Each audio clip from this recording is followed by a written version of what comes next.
என்னன்னு பார்த்தோம்னா CLT பார்த்தோம்னா centre for learning and teaching. Centre for learning and teaching என்னன்னு பார்த்தோம்னா நம்ம லேர்ன் அண்ட் டீச் எப்படி நம்ம உங்க கரியர் பேசிக் அது உதவுதுன்றத பார்க்கறதுக்கு ma'am. So learning and teaching பார்த்தோம்னா நம்ம ஸ்டடிஸ் பேஸ்டாக பண்ணிக்கலாம், இல்லை உனக்கு எதில் இன்ட்ரெஸ்ட் இருக்கோ அது பேஸ்டாக கூட நம்ம அதை பார்த்துக்கலாம் மேம். ஸோ உனக்கு எதில் இன்ட்ரெஸ்ட் இருக்கு நீ அதில் என்ன லேர்ன் பண்ணிக்கணுன்றதுக்காக டிஃப்ரெண்டான கிளப்ஸ் கூட இங்கே நம்ம காலேஜ் அவைலபிளாக இருக்கு. இப்போ நீ ஸ்டடிஸ் பேஸ்டாக போயிட்டு அதுக்கும் கிளப் இருக்கு ma'am. Sports based, entertainment based எது பேஸ்டாக இருக்கோ அதில் நம்ம போய் புதுசாக கற்றுக்கிட்டு அதை நம்ம மற்றவங்களுக்கு நமக்கு தெரிஞ்சவங்களுக்கும் நம்ம ஃப்ரெண்ட்ஸ் கோலிக்ஸ் யாருக்காருமே அதை கற்றுக் கொடுக்கறதுக்காக இந்த பிளேஸ் யூஸ் ஆகுது மேம். இது நம்ம கரியர் டெவலப்மெண்ட்டுக்காக நம்ம யூஸ் ஆகுது.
Application used for creating, it is a programming language used for creating applications like Facebook, Instagram.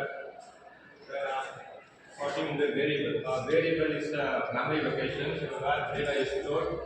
The type of variables we can say string, integer, boolean. String it is double quotations. Character used for double quotations. String it means any numbers. The boolean is including of true or false. PHP declaration is two types: global declaration and local declaration. The program outside the variable is global declaration, and inside the variable is local declaration. Then it comes to condition statements. If statement, if any condition is true, then it will print a statement. If condition is false, then it automatically prints else statement. Then switch statements. Then first. When a program is executed, automatically switch to next program.